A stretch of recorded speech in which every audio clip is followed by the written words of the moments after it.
remember your place. You're here to work and give the Vampire King an heir, his mother said, unaware he was watching. The marble halls of the Blackthorn estate echoed with the sound of footsteps, heavy, deliberate, and unmistakably belonging to someone of importance, but the footsteps that mattered most weren't the ones making noise. Sophia pressed her palms against her swollen belly, feeling the familiar flutter of movement beneath her skin. 9 months. 9 months of carrying the heir to the vampire throne, and still the weight of her position never got lighter. She was arranging fresh flowers in the East Wing's drawing room when she heard the voice, sharp, cold, and dripping with disdain. Still decorating, how quaint. Sophia didn't need to turn around, she already knew who it was. Lady Margaret Blackthorn entered the room like a winter storm, her silver hair styled with military precision, her black silk dress whispering against the marble floor. As the Vampire King's mother, she had ruled this household for 3 centuries. The fact that her son had married a human, a poor human, was a scandal she'd never quite forgiven. "Good morning, Lady Margaret," Sophia said, straightening up carefully, one hand supporting her lower back. "I can see what you were doing," Margaret interrupted, her crimson eyes, a trait of old vampire bloodlines, scanning Sophia with barely concealed contempt. "The question is why you're wasting time on such trivial matters when there's actual work to be done." Sophia's jaw tightened. "I've already completed the morning inventory, organized the library, and yet the South Wing remains a disaster," Margaret continued, as if Sophia hadn't spoken. "The tapestries need mending, the silver needs polishing, the cellar inventory is behind schedule." She paused, letting her eyes fall to Sophia's belly. "You'd think, given your situation, that you'd be more motivated to prove your worth to this family." The words hung in the air like poison. "I'm 9 months pregnant, Lady Margaret. The doctors have advised." "Doctors?" Margaret's laugh was sharp and brittle. "You were nothing before my son found you.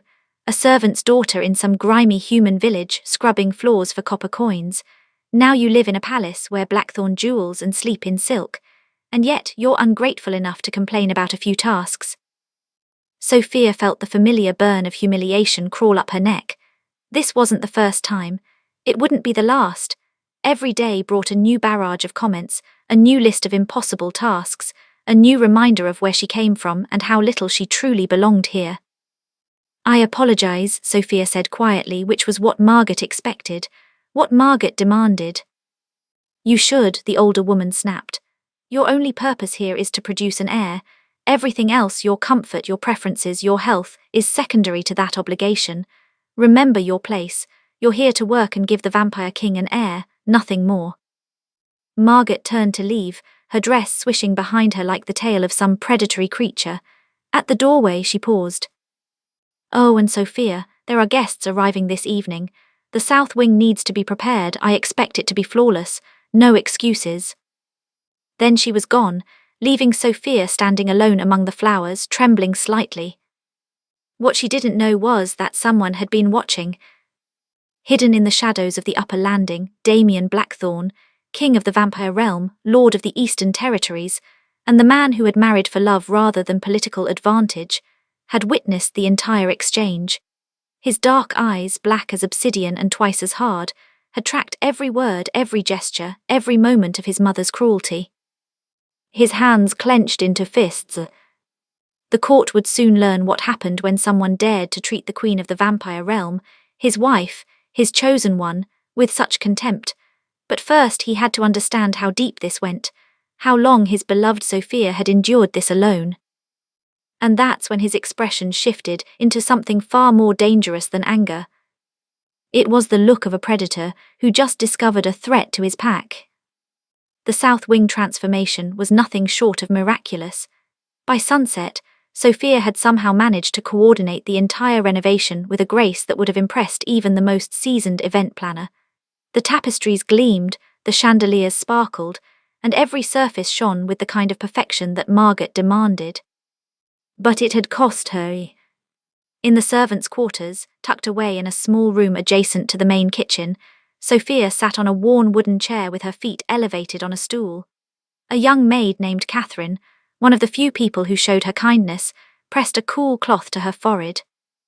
You shouldn't have done all that work, Catherine said, her voice tight with concern.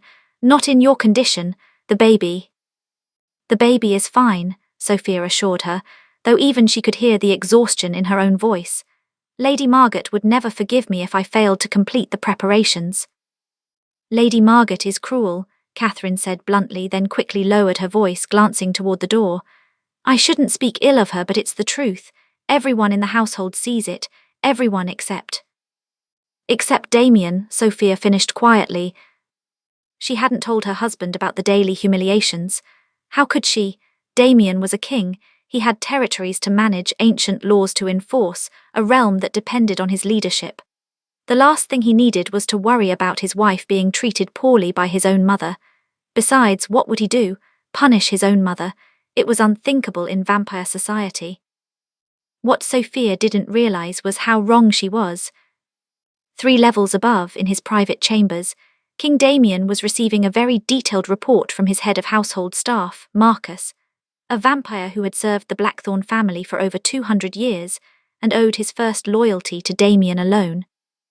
How long? Damien asked, his voice deceptively calm. Since the wedding, my lord, Marcus replied, standing rigidly at attention. Lady Margaret began almost immediately. Harsh words, impossible tasks, deliberately assigning work that required physical strain. At first, the Queen tried to confide in the other staff members, but Lady Margaret made it clear that any servant who aided her would face severe consequences. Damien's fingers drummed slowly against the armrest of his throne. Each tap was like a heartbeat of contained fury. The tasks, he asked. Escalating. Yesterday, she demanded the Queen reorganize the entire East Library while standing the entire time. The day before that, she was ordered to prepare a feast for 40 guests with only 6 hours' notice. Last week, Marcus hesitated. Speak, Damien commanded. Last week, Lady Margaret suggested, quite loudly, that if the Queen couldn't manage simple household duties, perhaps she was unfit to carry the heir. That perhaps the bloodline required someone more capable. The temperature in the room dropped so suddenly that frost began forming on the window panes. Damien's eyes shifted from black to a burning crimson, a sign that his vampire nature was rising to the surface, barely contained. And the guests tonight? He asked, his voice like ice over deep water. A pretext, my lord. There are no important guests. Lady Margaret invented the task specifically to cause the Queen additional strain. Damien stood abruptly, and Marcus took an involuntary step backward.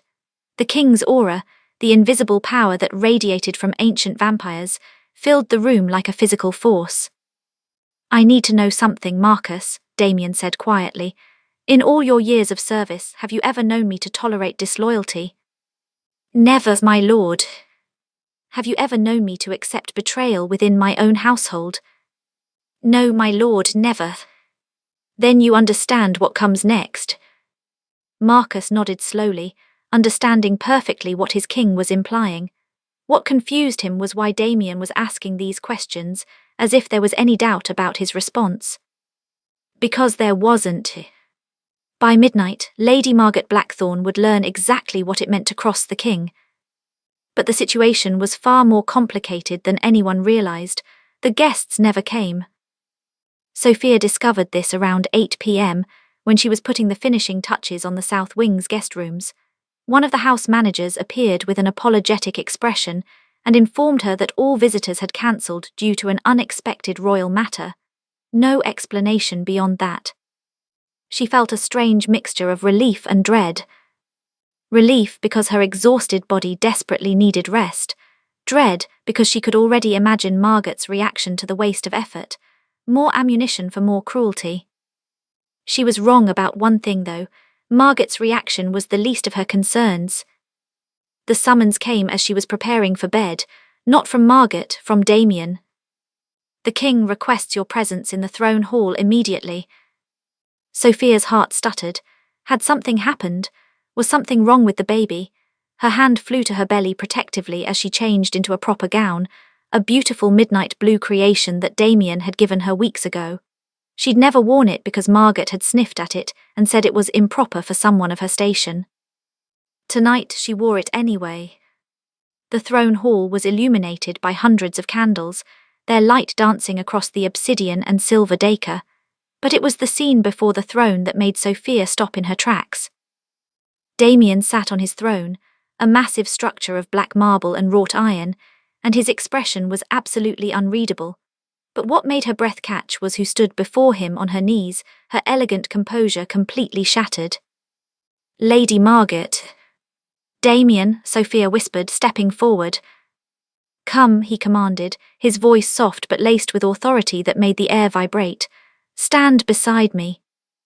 Sophia approached slowly, and as she did, she saw something in her husband's eyes that terrified her, not because it was directed at her, but because of its intensity. It was the look of an apex predator about to deliver judgment. Do you know why I've summoned you? Damien asked his mother. Margaret's face was pale, her confidence completely evaporated. Damien, I don't understand. I was simply maintaining standards.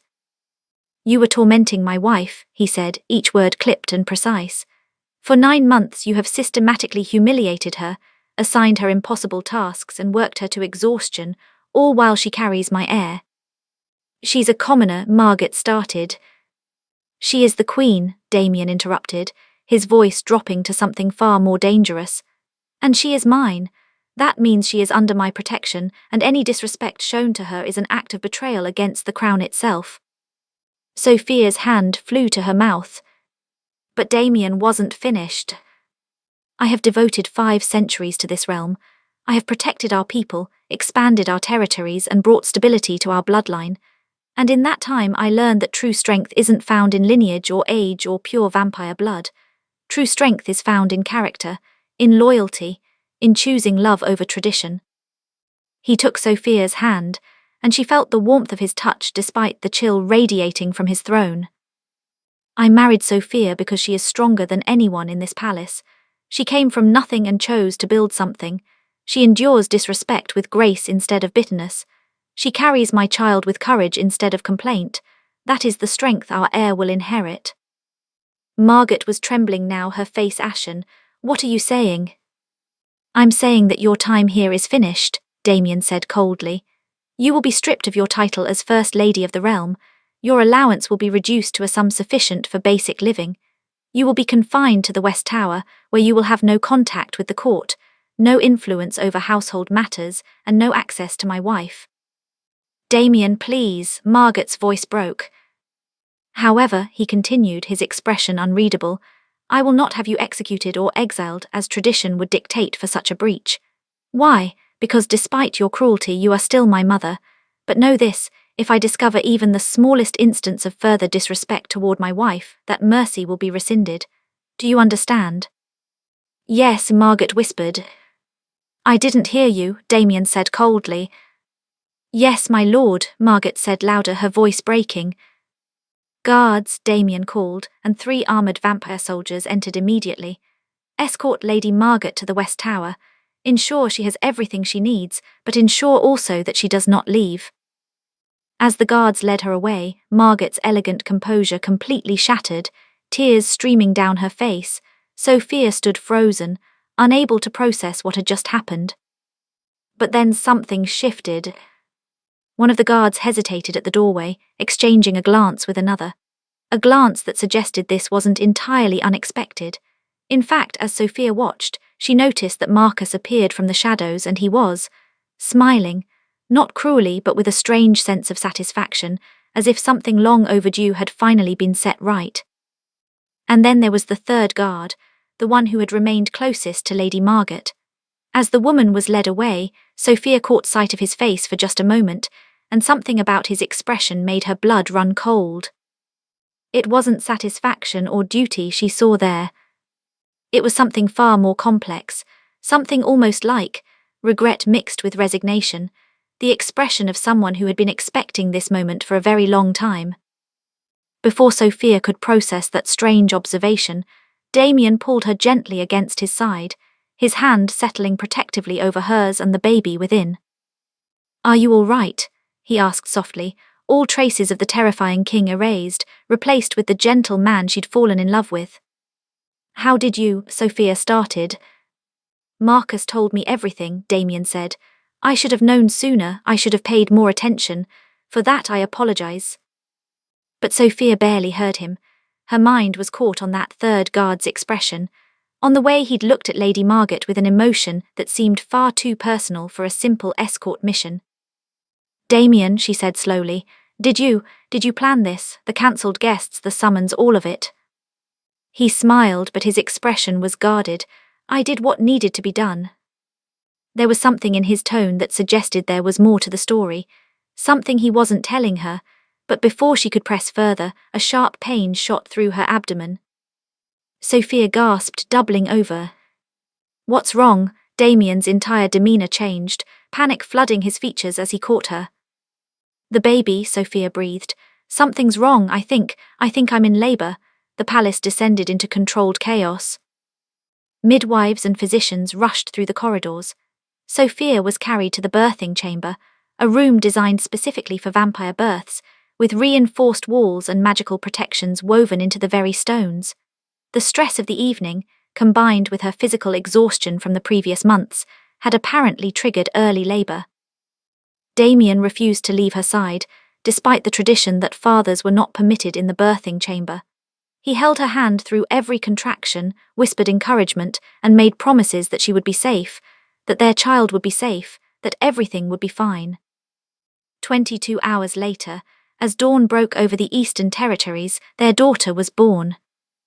She was perfect, tiny and fierce, with her father's dark hair and her mother's determination evident in the way she refused to be quiet until everyone in the palace knew she existed. Sophia named her Iris, after the flower, because it meant she would rise and bloom no matter the circumstances of her birth.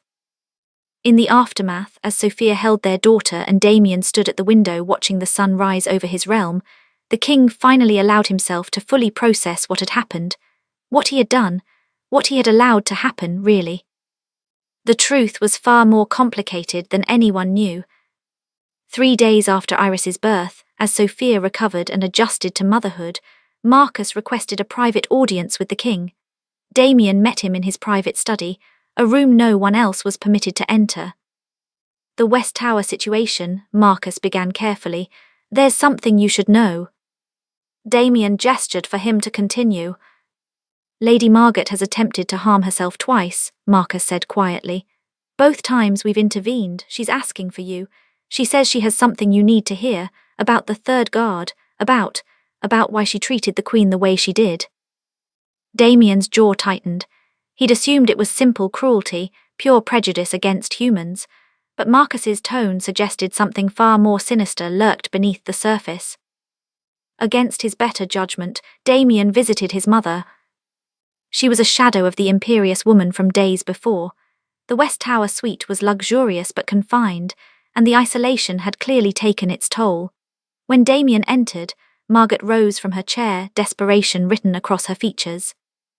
"Thank you for coming," she said, her voice hoarse. "Marcus says you have something to tell me," Damien said coldly, remaining near the door. He had no intention of staying long. Margaret took a shaking breath. "Do you remember when your father died, 200 years ago?" The question was so unexpected that Damien's guard slipped slightly. "Of course." "Do you remember what he told you before he passed? That there was something he'd never told me about his bloodline, something that would only matter if our child ever chose to marry beneath our station?" Damien's expression hardened. His father had said many things in his final hours, cryptic warnings about bloodlines and curses that Damien had largely dismissed as the morphine-induced ramblings of a dying man. "Your father's bloodline," Margaret continued, her voice barely above a whisper, carried a genetic predisposition to something the ancient vampires called the subjugation. "It's not a curse exactly, but it's a weakness of sorts.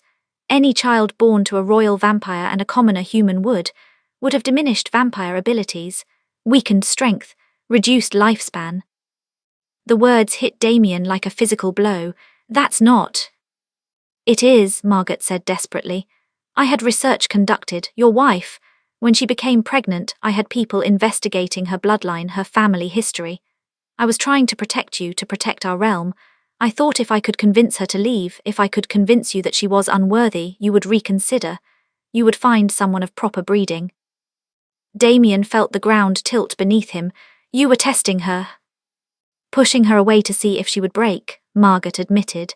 If she was strong enough to be the mother of your heir, she would endure. If she wasn't, she trailed off, but the implication was clear. And if she had broken, Damien asked, his voice dangerously quiet. Then you would have been free to make a better match, someone who could give you a child with full vampire potential.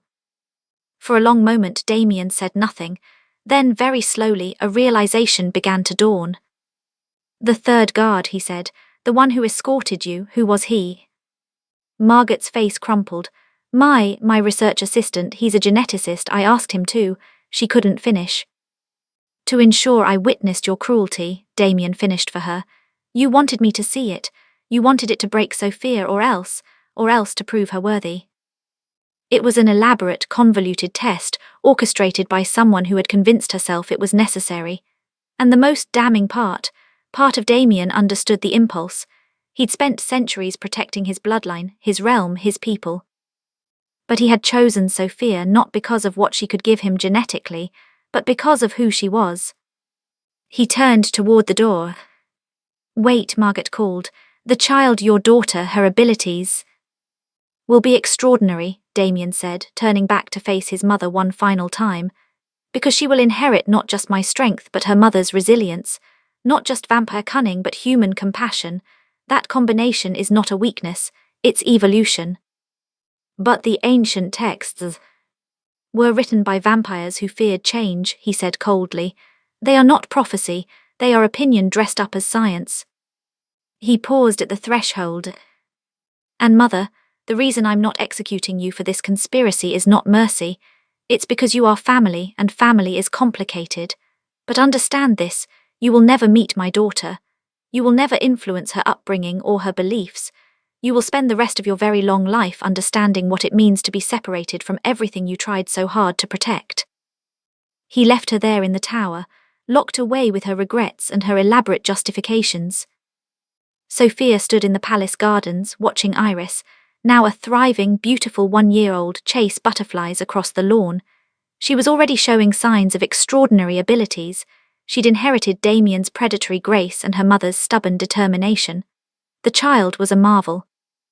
Behind her, Damien wrapped his arms around her waist, resting his chin on her shoulder. Marcus told me the research was completely fabricated, he said quietly. The genetic predisposition doesn't exist. There is no subjugation. My mother created the entire theory to justify her cruelty. Sophia closed her eyes. She'd suspected as much, though Damien hadn't told her the full story of his mother's confession for months. Even now it was a lot to process. Are you sorry, she asked, that you married me? Damien turned her to face him, his dark eyes intense. The only thing I'm sorry about is that I didn't intervene sooner. But Sophia, I need you to understand something. Yes, our daughter will carry both human and vampire blood, but she will also carry something far more valuable than pure genetics. What's that? The strength of a mother who endured impossible circumstances with grace, the wisdom of a father who chose love over tradition. That's the bloodline that matters. Iris squealed with delight as she managed to catch a butterfly. Her little hand opened, and the creature flew free, and she giggled, a sound like silver bells. Sophia leaned against her husband, watching their daughter play, and for the first time in a long time she felt truly at peace. The palace had changed. Margaret remained in the West Tower, isolated but alive. Marcus had been promoted to the position of advisor, responsible for overseeing all household operations. And Sophia had been formally named queen, with all the power and protection that title entailed. Damien had also instituted a new law. Any member of the royal household who mistreated any servant would face immediate consequences. It wouldn't end all cruelty in the vampire realm, but it was a start. As the sun began to set over the eastern territories, bathing everything in gold, Damien pulled his wife and daughter close. No more secrets in this family, he promised. But as Sophia turned to kiss him, she caught sight of a figure watching from one of the tower windows. Lady Margaret, her pale face framed by darkness, her expression unreadable. And in that moment Sophia understood that even in victory there were loose threads, unresolved feelings, complicated history that didn't wrap up neatly. That was the real truth about families. They were messy and imperfect, filled with people who loved each other and hurt each other in equal measure. The only thing that mattered was whether you chose to do better, whether you chose to break the cycle. Damien had chosen that. And Sophia, who had arrived at this palace as a poor girl with nothing, had chosen to believe in him. As darkness fell and the stars emerged, the Blackthorn estate became something it had never been before, a place where love was stronger than blood, where chosen family mattered more than bloodline, and where the strength to endure was valued above the perfection of genetics. Iris grew up to be a remarkable woman, not despite her mixed heritage but because of it. She would become the first vampire queen to implement radical reforms in the vampire realm, bridging the gap between the ancient vampire traditions and the modern world. And she would credit her parents for teaching her that the greatest strength lay not in purity, but in transformation. The butterfly Iris had released that evening eventually travelled beyond the palace gates, carrying with it the very essence of what had changed in the Blackthorn realm: freedom, and the possibility of becoming something more than what you were born to be. If you ever find yourself in a place where others try to diminish your worth, remember that your bloodline doesn't define your destiny, your choices do. Want the extended darker ending? The full extended version is available on Patreon. Join the Vampire Inner Circle. Patreon link in description.